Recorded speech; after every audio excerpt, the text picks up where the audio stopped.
Bismillahirrahmanirrahim. Assalamualaikum warahmatullahi wabarakatuh.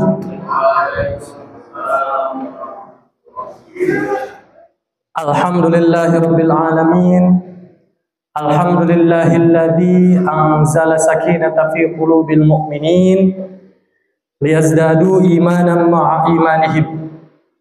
Ashhadu an la ilaha illallah wahdahu la syarika lah wa ashhadu anna Muhammadan abduhu wa rasuluhu la nabiyya ba'da. Allahumma salli ala sayyidina Muhammad wa ala alihi wa ashabihi wa mawalah, amma ba'd. Qala Allah ta'ala fil Qur'anil Karim, a'udzu billahi minasy syaithanir rajim. Bismillahirrahmanirrahim. Wa ma umiru illa liya'budullaha mukhlishina lahud-din hunafa wa yuqimus salata wa yu'tuz zakata wa dzalika dinul qayyimah. Al-ayat.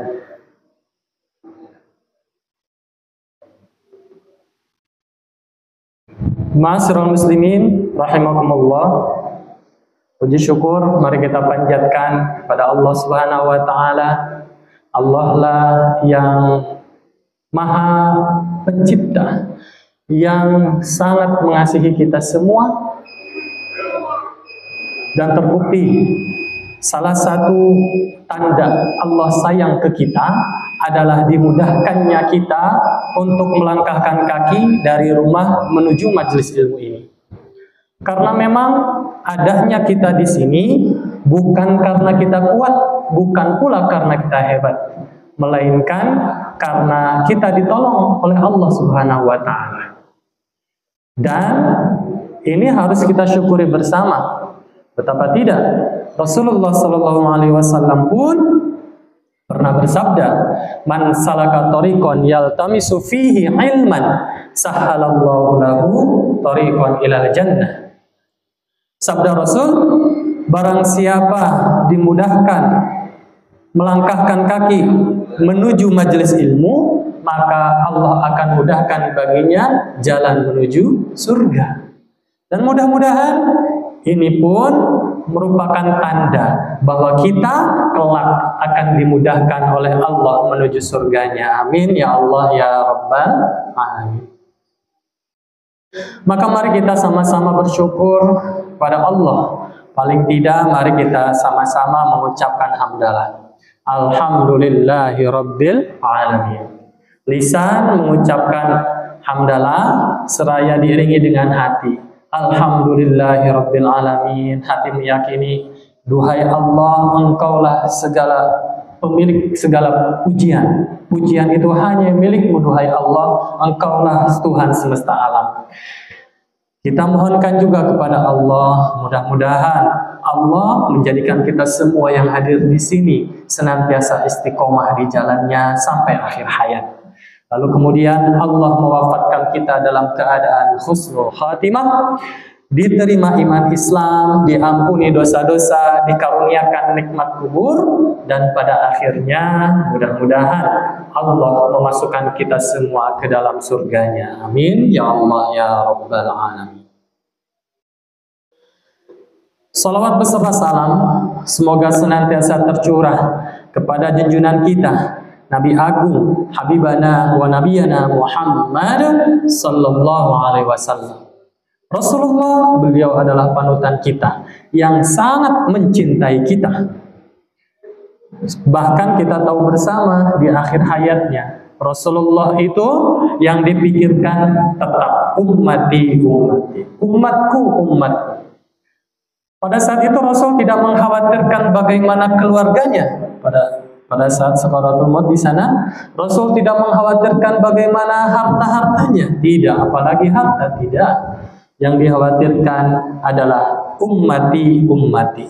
Umatku, umatku. Betapa kasih, sayang, cintanya Rasul kepada kita.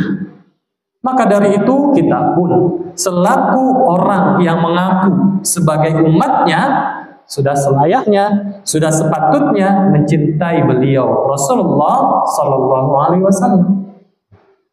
Salah satu bukti, salah satu tanda kita cinta kepada beliau adalah mari kita sama-sama perbanyak bersolawat kepada beliau.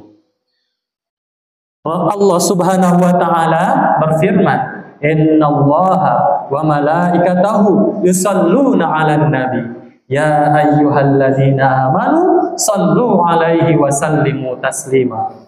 Sesungguhnya Allah dan para malaikat yusalluna 'alan nabi, bersolawat kepada Nabi Muhammad.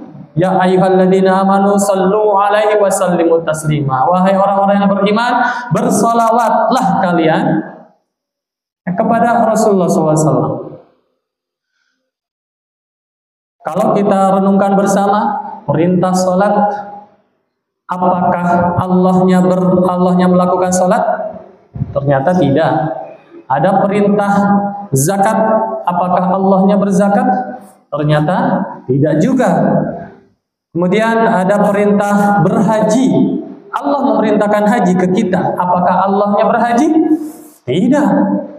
Tetapi perintah sholawat, Allah pun bersolawat kepada Nabi Muhammad Sallallahu Alaihi Wasallam. Oleh karenanya, mari kita hadirkan hati sejenak untuk bersolawat kepada baginda kita tercinta Nabi Agung Habibana wa Nabiyana Muhammad Sallallahu Alaihi Wasallam. Boleh kita sama-sama berdiri terlebih dahulu untuk memuliakan kekasih kita semua Nabi Agung Habibana wa Nabiyana Muhammad Sallallahu Alaihi Wasallam. Silahkan berdiri terlebih dahulu sambil kita hayati bersama. Bayangkan Rasulullah ada di tengah-tengah kita, lalu kita mohonkan semoga salawat itu, keselamatan itu tercurah kepada kekasih kita semua Nabi Agung Habibana wa Nabiyana Muhammad Sallallahu Alaihi Wasallam. Sallallahu ala Muhammad Sallallahu alaihi wasallam. Sallallahu ala Muhammad Sallallahu alaihi wasallam. Keluarkan suaranya. Ya Nabi salam alaika, ya Rasul salam alaika, ya Habib salam alaika. Salawatullah alaika. Sallallahu ala Muhammad Sallallahu alaihi wasallam. Sallallahu ala Muhammad Sallallahu alaihi wasallam. Ya Nabi salam, kami rindu padamu ya Rasulullah.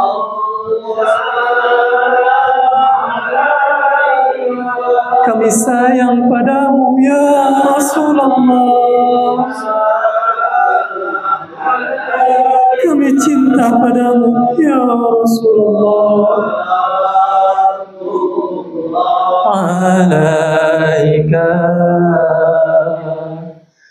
anta syamsun anta badrun anta nurun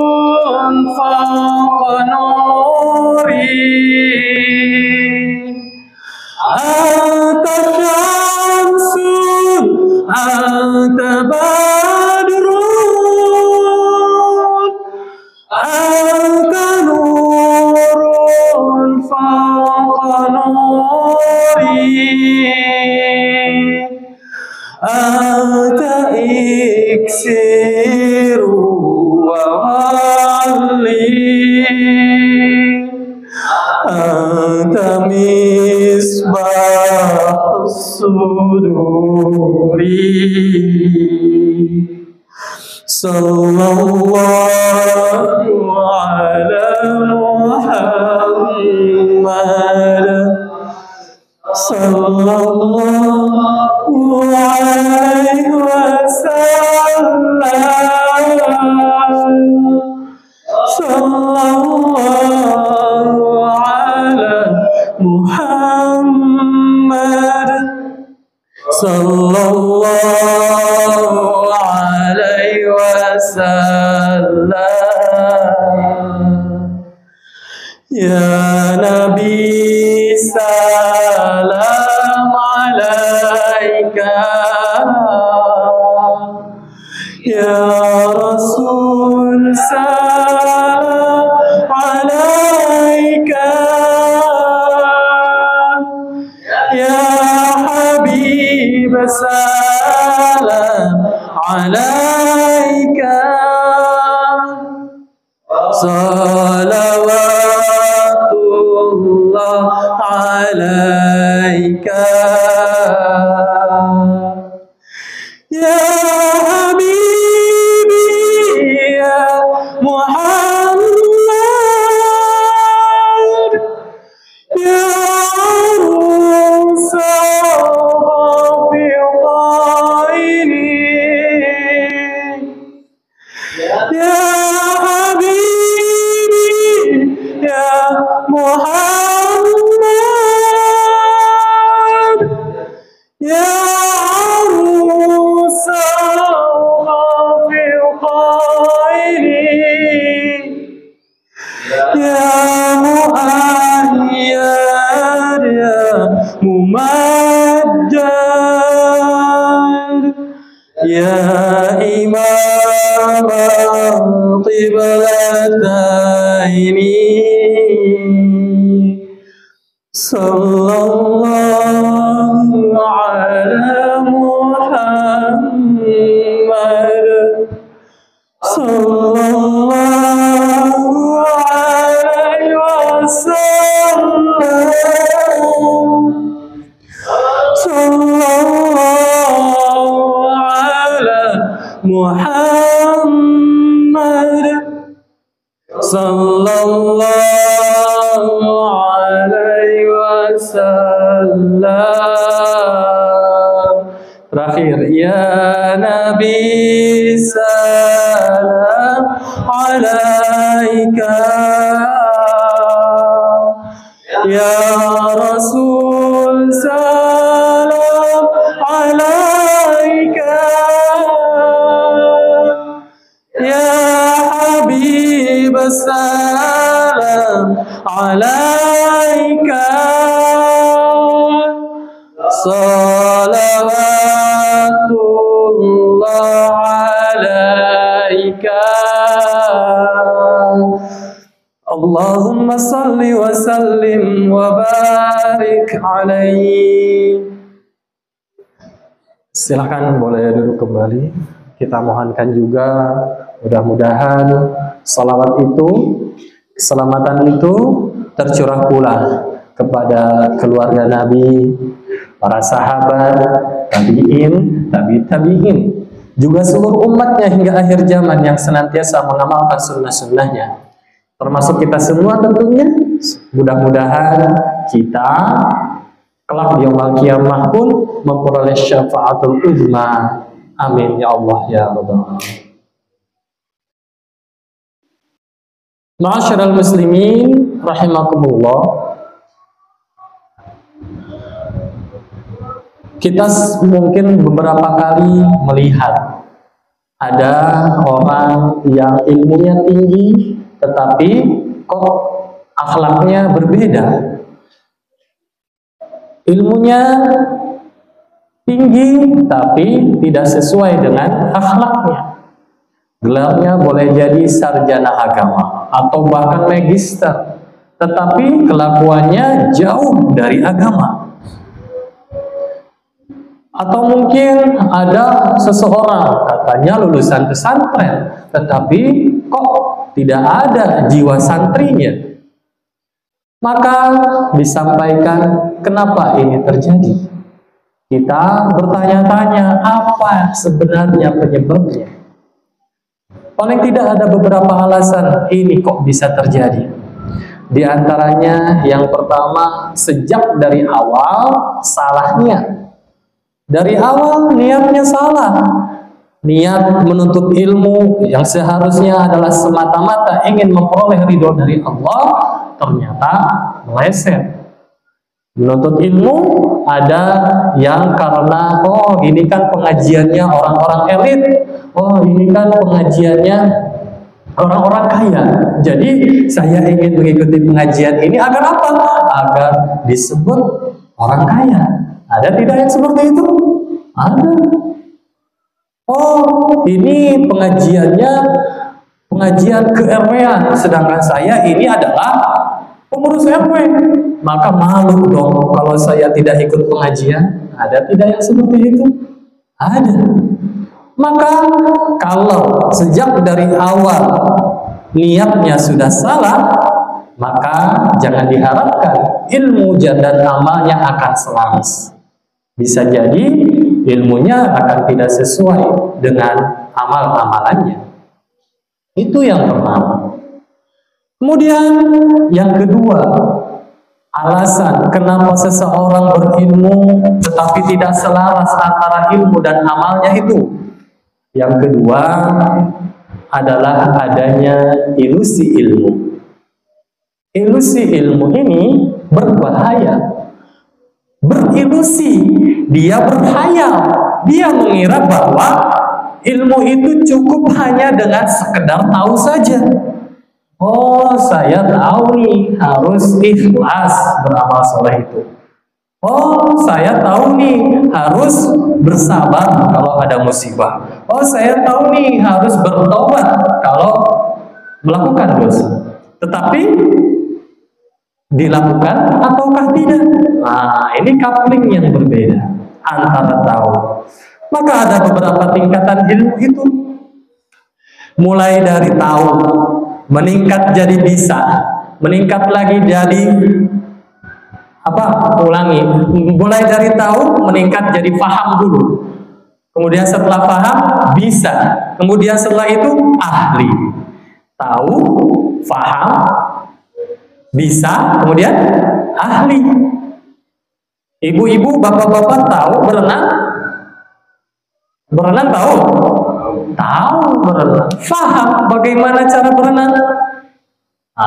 Mulai berkurang yang menjawab paham.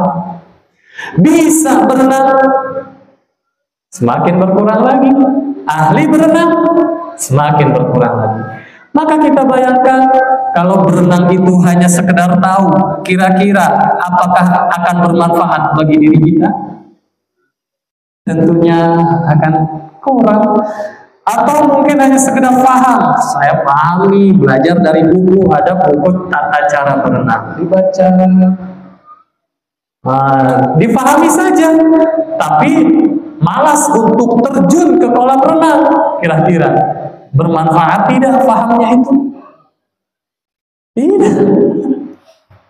Lalu lebih jauh dari itu, kalau demikian, maka mari kita hindari dugaan bahwa ilmu itu cukup hanya sekedar tahu.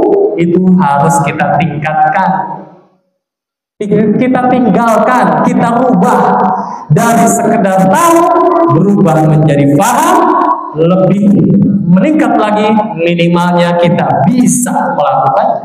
Syukur-syukur kita bisa menjadi ahli. Ibu tahu ilmu ikhlas? Tahu ya Bu ya? Paham bagaimana ikhlas? Paham bagaimana keutamaan orang-orang yang ikhlas? Amal solehnya diterima oleh Allah. Tahu Bu? Tahu. Kemudian akan diberi pahala di surga kelak. Ini sudah mulai meningkat dari pemahaman. Paham betapa pentingnya ikhlas. Paham juga bagaimana kita pahami bahwa amal-amalan akan sia-sia kalau tanpa ikhlas karena Allah. Lumayan kalau sudah paham sampai di sana. Tapi faham saja tidak cukup. Harus sampai tingkatan bisa. Tingkatan bisanya bagaimana? Tingkatan bisanya ya harus latihan. Latihan, dilatih ikhlas itu. Bagaimana ada seorang ibu yang menyiapkan masakan pagi-pagi atau sore-sore menyiapkan makanan untuk suami. Bayangkan ibu sudah memasak makanan kesukaan suami agar menyambut suami di rumah pulang dari pekerjaan. Kemudian ketika suami datang, suami langsung ngaleos ke kamar. Mualah mau makan wargane tadi sudah makan di kantor. Kira-kira sakit hati ataukah tidak ibu? Kalau masih ada rasa sakit hati, artinya belum bisa ikhlas. Ketika ibu diejek oleh suami, tahun atau cik sedang dan atau sedang tesi benar batok magarilis cuma kemudian ibu sakit hati, artinya bagaimana? Kurang ikhlas. Ketika ibu diejek lalu kemudian merubah sikap ibu yang tadinya bakti ke suami, yang tadinya senang melayani suami, karena suaminya mengejek, akhirnya jadi henti masak, jadi tidak melayani, jadi tidak bakti lagi. Ini tanda juga, bukti juga bahwa kebaikan-kebaikan untuk suami itu belum ikhlas. Belum ikhlas semata-mata karena Allah. Dan orang yang ikhlas itu udah tidak peduli lagi terhadap penilaian orang, tidak peduli lagi terhadap cacian orang. Mau suami berterima kasih atau tidak pun, biasa saja. Urusan saya bukan dengan suami hakikatnya, tetapi urusan saya adalah dengan Allah Subhanahu wa ta'ala. Adapun suami tidak berterima kasih, adapun suami tidak menghargai, itu mah urusan dia dengan siapa? Dengan Allah. Kira-kira yang bisa menyebabkan kita masuk surga siapa? Allah, betul? Yang bisa memberikan rizki kepada kita siapa? Allah. Rizki itu dari siapa? Dari Allah. Keselamatan itu dari siapa? Ketenangan hati itu dari siapa? Masalah-masalah selesainya itu solusinya dari siapa? Dari Allah. Semuanya pun dari Allah. Tidak ada urusan dengan suami hakikatnya. Hakikatnya semuanya juga dengan Allah. Maka kalau sudah meyakini seperti itu, kita sudah tidak akan peduli lagi bagaimana perlakuan orang kepada kita. Bagaimana, apakah orang memuji atau orang mencaci, sudah tidak akan peduli lagi. Maka ini perlu dilatih, perlu latihan. Maka penyebab selanjutnya orang kenapa ilmunya itu tidak sesuai dengan apa yang diamalkan, yang selanjutnya penyebab yang paling utama adalah malasnya berlatih. Apa bu? Apa pak? Malasnya berlatih. Istilah kitanya apa? Muhadoroh. Malas muhadoroh. Ketika malas berlatih, maka ilmu-ilmu itu hanya akan sekedar menjadi tumpukan huruf di dalam otak kita, dan tidak ada bedanya dengan ilmu berenang tadi, hanya sekedar pengetahuan saja yang kita baca di buku-buku tata cara berenang. Maka kalau kita ada kesempatan untuk terjun ke kolam renang, harusnya kita senang, kita bisa melatih, mengamalkan ilmu-ilmu yang kita pahami tentang cara berenang itu. Maka ketika di rumah suami tidak berterima kasih kepada kita, padahal kita sudah melayani sekemampuan kita, Atau sebaliknya, istri tidak berterima kasih kepada kita, padahal kita sudah berjuang mati-matian untuk menafkahinya. Kira-kira kita akan sakit hati tidak? Nah, berarti kita pahami kondisi seperti ini adalah latihan kita untuk mengamalkan ilmu ikhlas. Ketika ada sesuatu yang menyebabkan kita sakit, wah ini alhamdulillah ini peluang saya nih untuk mengamalkan ilmu ikhlas. Bagaimana bisa kita menerapkan ilmu ikhlas kalau tanpa ada ujiannya? Betul tidak? Maka bersyukur ketika suami menjadi jalan ujian kita. Nah, jadi kan kita tahu tidak ada sesuatu yang terjadi secara kebetulan. Semuanya terjadi dalam skenario desain siapa? Allah Subhanahu wa taala. Kita lihat daun jatuh, angin berhembus, atau apalagi hujan turun, semuanya skenario dari Allah, sudah ditentukan oleh Allah. Yang kecil-kecil saja itu sudah ditentukan oleh Allah. Barang mati saja sudah ada ketentuannya dari Allah. Apalagi kita, makhluk hidup yang bahkan nanti akan ada hisaban. Jelas semuanya juga akan ada, sudah ada jalannya. Bisa jadi suami itu membuat kita jengkel, atau pasangan hidup kita, istri kita membuat kita jengkel. Bisa jadi begitu. Hakikatnya kondisi seperti itu tetap ada yang menggerakkan. Yang menggerakkannya siapa? Ya Allah. Kita yakini bersama, menjengkelkannya pasangan hidup kita itu, ini ada dalam desain Allah Subhanahu wa ta'ala. Jadi tidak usah kita menyalahkan suami, menyalahkan istri. Ya sudahlah, ini mah peluang saya untuk melatih ilmu yang saya dapat. Ilmu apa itu? Ilmu ikhlas. Kemudian ilmu sabar, ilmu taubat. Jangan-jangan menjengkelkannya pasangan kita itu diundang oleh dosa-dosa kita. Bukankah Allah Subhanahu wa ta'ala berfirman bahwa ma asobaka min hasanatin faminallah wa ma asobaka min sayyiatin famin nafsik. Apapun kebaikan itu datangnya dari Allah, sedangkan keburukan datang dari diri kita sendiri. Oh, jangan-jangan kondisi yang pahit ini sebenarnya teguran dari Allah yang diundang karena dosa-dosa saya. Akhirnya kita tidak pusing-pusing lagi mencari-cari kambing hitam, menyalahkan orang lain, tidak. Sudahlah, jadikan momen ini adalah momen untuk memperbaiki diri. Itu saja. Momen untuk melatih keikhlasan kita. Itu saja. Nah, maka guru saya memberikan tips, memberikan jalan. Ada beberapa jalan, tata cara melatih keikhlasan kita. Ingin tahu, ibu-ibu, bapak-bapak? Bagaimana cara melatih keikhlasan kita? Karena memang ikhlas ini adalah ilmu yang paling penting.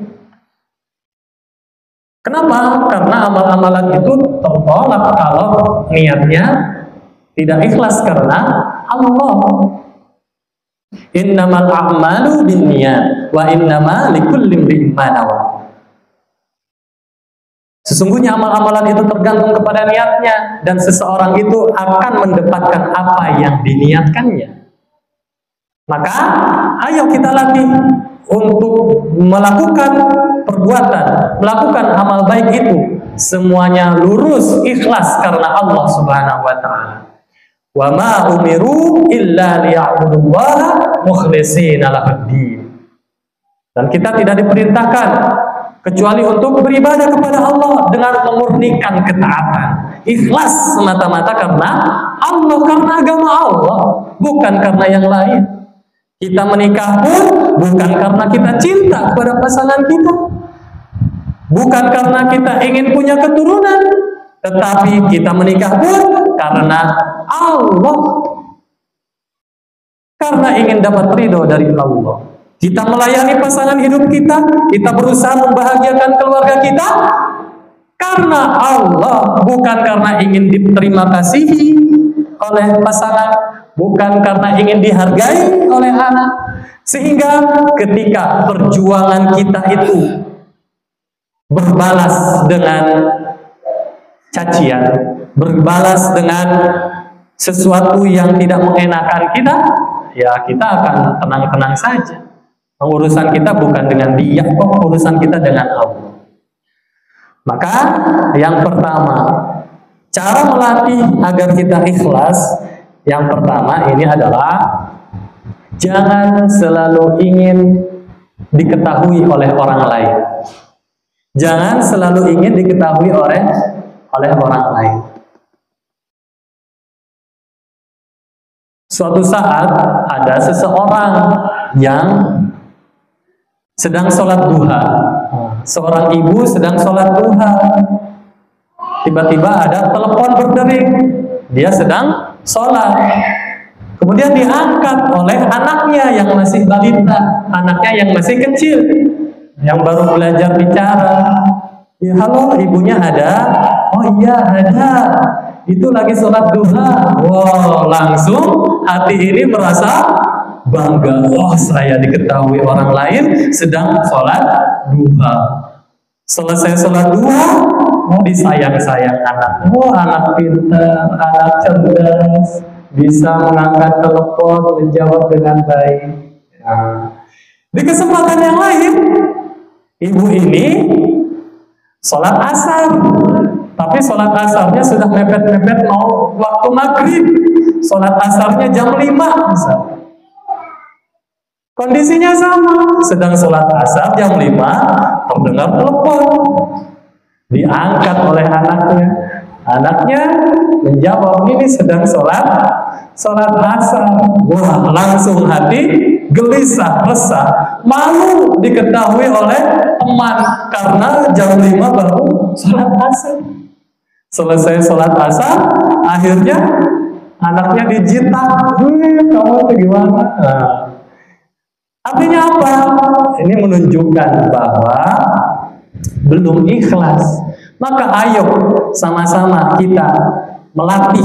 Latihan yang pertama, jangan selalu ingin diketahui oleh orang lain.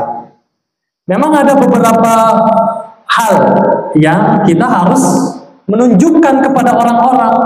Hal-hal yang wajib, misalkan sholat fardu, kita harus tunjukkan ke orang-orang bahwa kita melakukan kewajiban ini.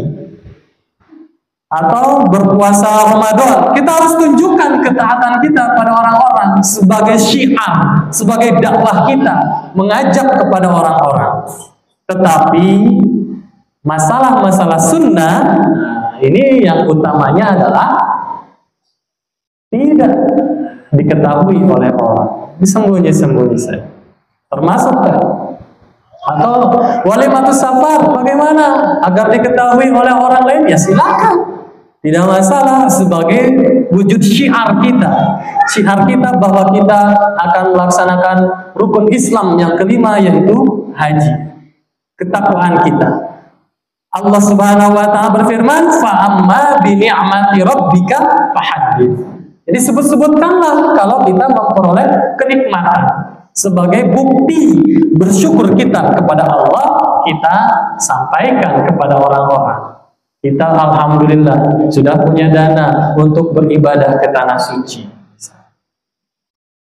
Tetapi hal-hal yang lain, misalkan sholat tahajud, dini hari sholat tahajud, nge-broadcast ke grup, ayo bangun yuk, sholat tahajud yuk. Mulai nih ada pertanyaan, sebenarnya niat ibu bapak itu nge-share di grup untuk mengingatkan tahajud atau mengumumkan bahwa diri ini sedang mau tahajud? Nah, kan jadi pertanyaan. Kalau memang ingin dibangunkan, ya telepon atau betul tidak? Kalau cuma sekedar nge-share begitu, mah paling kayak suara anwar. Kebangun tidak nanti? Nah itu.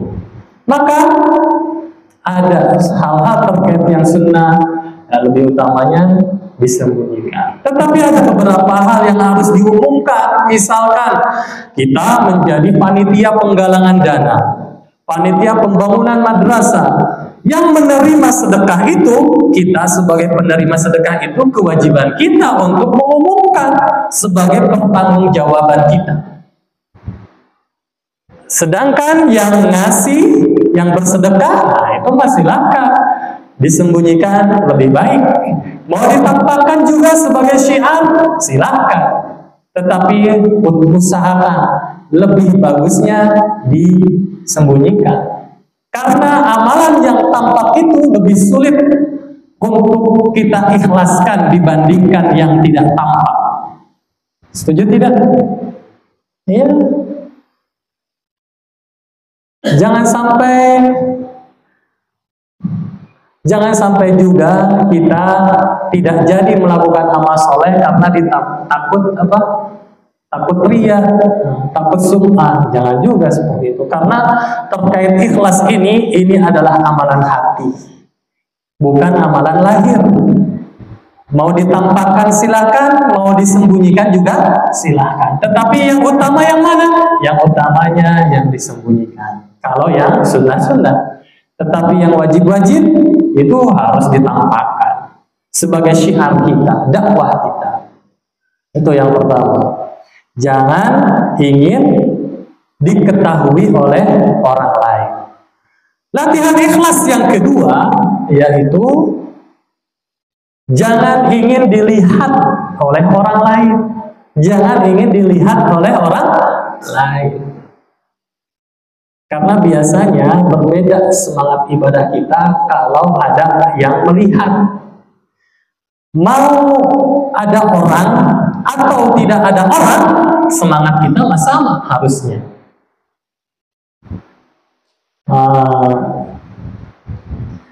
Kalau sholat berjamaah di masjid, mudah sekali untuk melaksanakan sholat sunnah rawatib.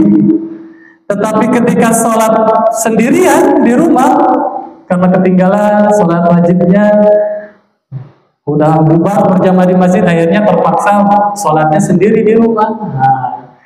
Rasanya lebih berat untuk sholat sunnah rawatib. Nah, kalau ada perbedaan seperti itu, artinya kita belum maksimal ikhlasnya.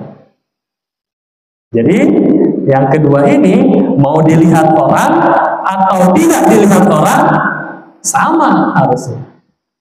Mau disaksikan orang ataukah tidak disaksikan, sama semangatnya. Begitu. Tapi yang negatifnya itu adalah ada yang kebalikan. Oh, karena ada orang lain, jadi wente ngelakukan sholat sunnah. Wah, ini juga sama salahnya. Tidak boleh hindari hal seperti itu. Itu yang kedua. Tadi yang pertama apa tadi? Masih ingat? Jangan ingin diketahui oleh orang lain. Diketahui artinya kan dibicarakan, diobrolkan. Ini program-program ini kalau bukan saya yang merintis, kalau begitu, kalau sudah gitu, ini udah nggak ada ikhlasnya. Hilangkan kata-kata seperti itu. Kalau tidak ada saya, yang kata-kata seperti itu jangan sampai ada sedikit pun dalam diri kita. Itu semangat untuk membicarakan amal soleh yang sudah kita lakukan.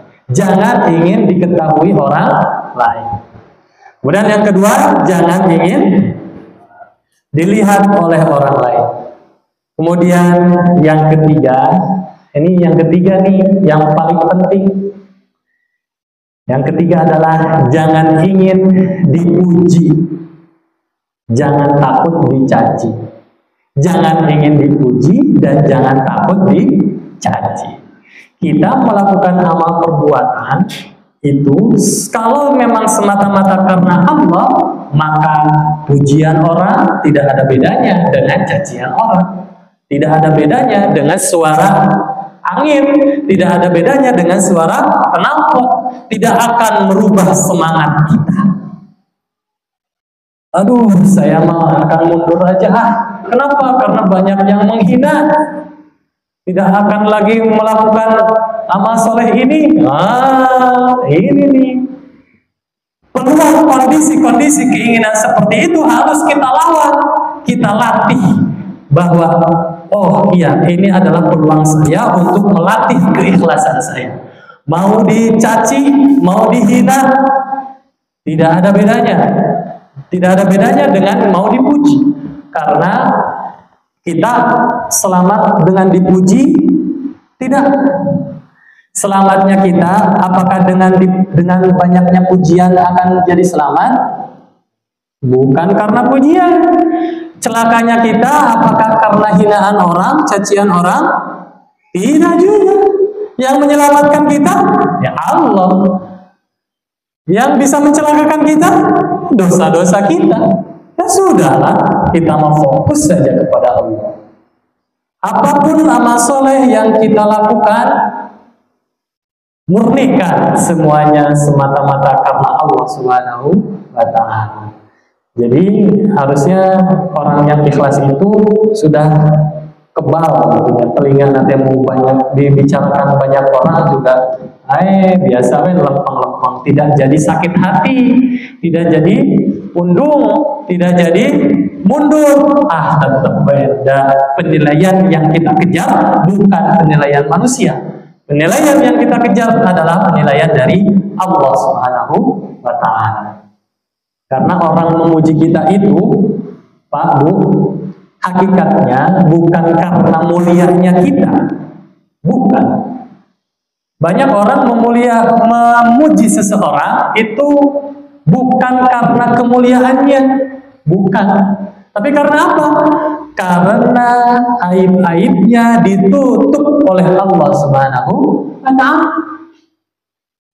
Kalaulah aib-aib itu, kalaulah kesalahan itu, kesalahan kita, kejelekan kita itu dibalas oleh Allah dengan satu bilatung saja. Satu kejelekan dibalas dengan dikasih satu belatung. Wah, kebayang berenang. Gimana tubuh kita banyak sekali belatung. Tidak mau orang-orang dekat ke kita. Atau dengan bau saja. Dikasih bau, satu kali keburukan, dikasih, dibalas langsung oleh Allah. Gak akan ada orang-orang yang ingin dekat ke kita.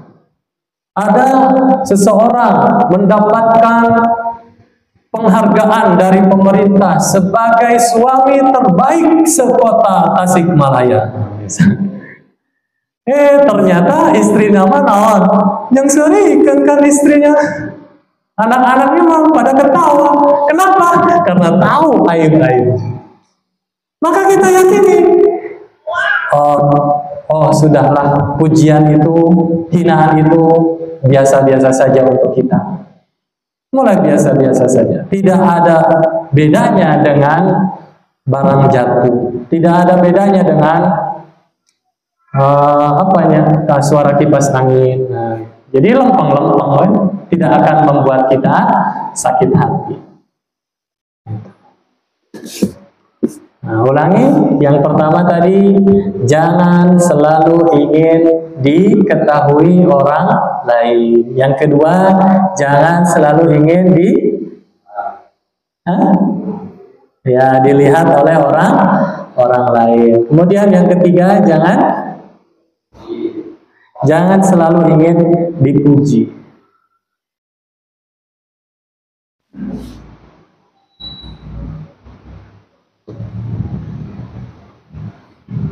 Sebentar.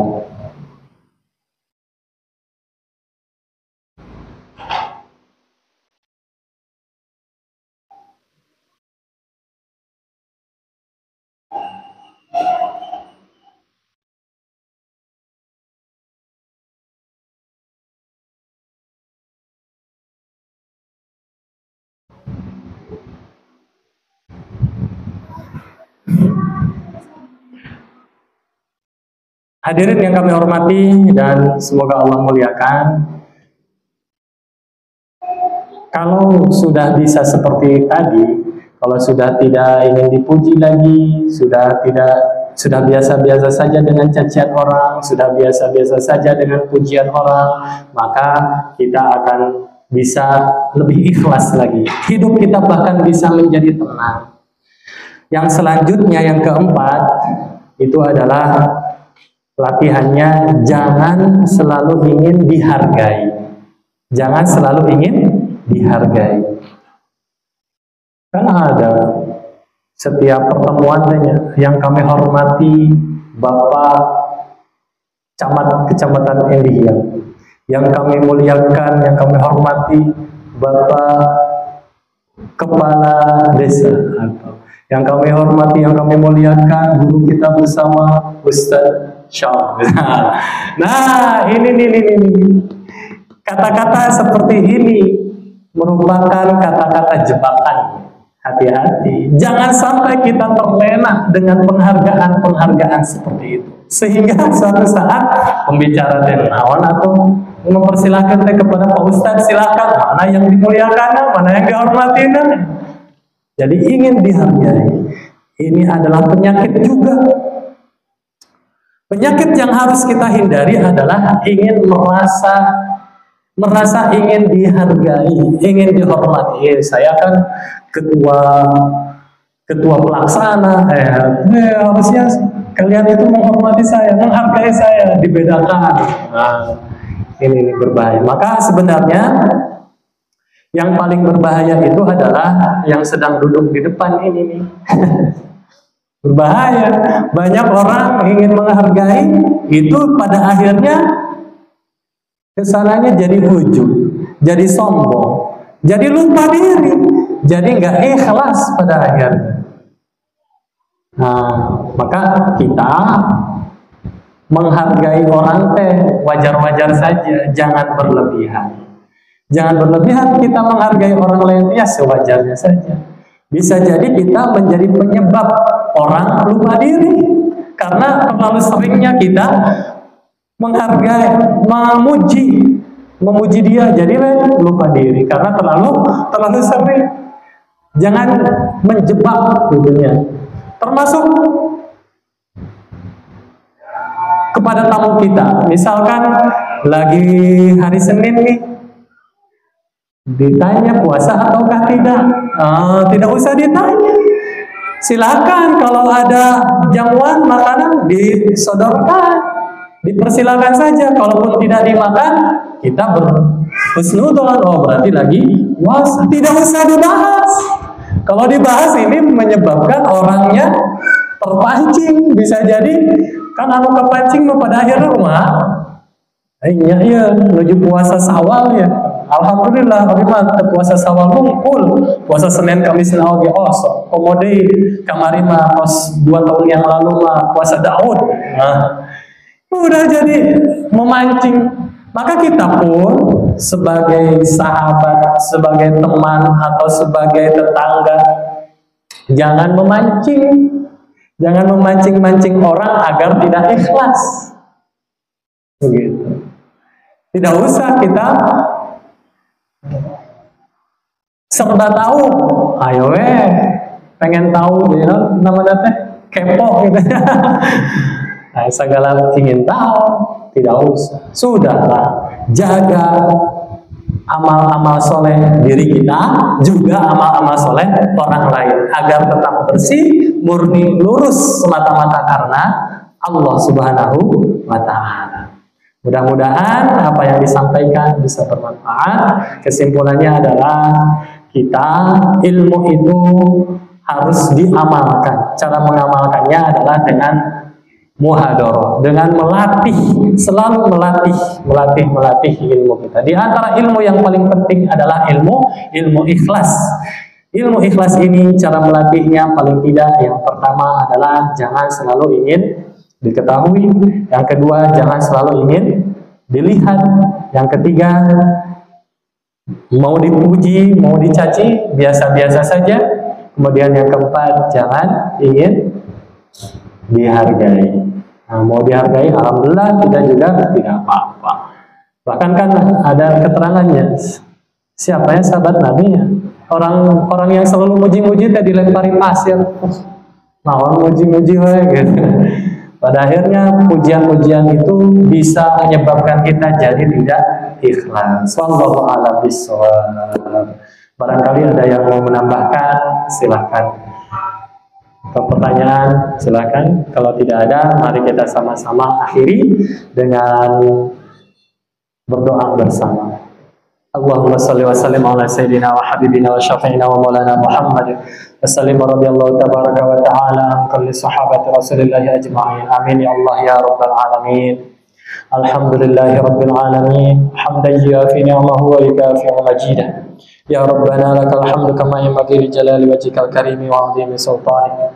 Allahumma salli salatan tunjina biha min jami'il ahwali wal afat wa taqbilana biha jami'al hajat wa tutahhiruna biha min jami'is sayyi'at wa tarfa'una biha indaka 'alal darajat wa tuballighuna biha aqsal ghayat min jami'il khairat fil hayati wa ba'dal mamat. Allahumma inna nas'aluka salamatan fid din wa 'afiyatan fil jasad wa ziyadatan fil 'ilmi wa barakatan fil rizqi wa taubatan qabla al maut wa rahmatan indal maut wa maghfiratan ba'da al maut. Allahumma hawwin 'alaina fi syakaratil maut wan najata minan nar wal 'afwa indal hisab.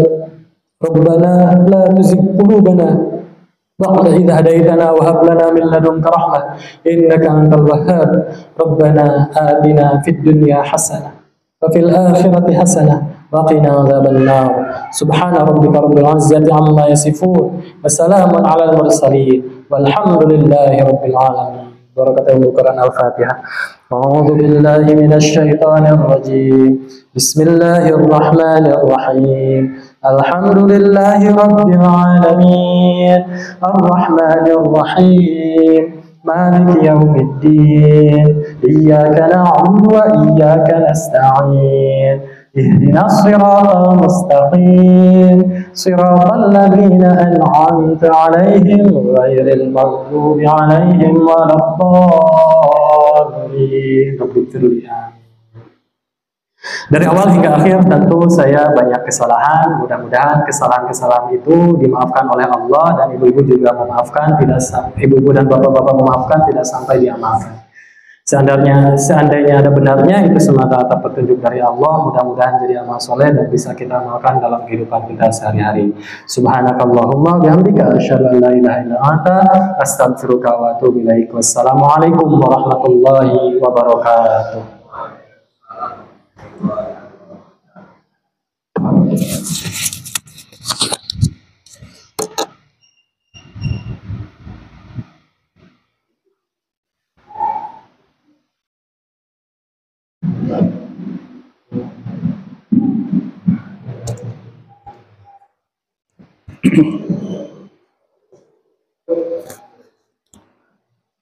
Atas nama hadirin saya aturkan terima kasih kepada Bapak Ustaz Syam yang telah memberikan materi-materi ilmu kepada kita semua. Mudah-mudahan ilmu-ilmu yang disampaikan bermanfaat bagi kita semua dan mudah-mudahan menjadi motivasi untuk kita semua untuk lebih baik ke depannya. Amin ya Allah ya Rabbal alamin. Hadirin rahimakumullah. Acara yang terakhir yaitu doa tutup, marilah kita sama-sama tutup acara ini dengan pembacaan hamdalah bersama-sama. Alhamdulillahirabbil alamin. Subhanakallahumma wa bihamdika asyhadu an la ilaha illa anta astaghfiruka wa atubu ilaik. Hadirin rahimakumullah, saya selaku penata waktu, penata acara, mohon maaf apabila ada kata-kata yang salah, yang benar dari Allah Subhanahu wa taala, yang salah dari kesalahan diri saya sendiri. Hadanallah wa iyyakum ajma'in. Wabillahi taufiq wal hidayah. Assalamualaikum warahmatullahi wabarakatuh.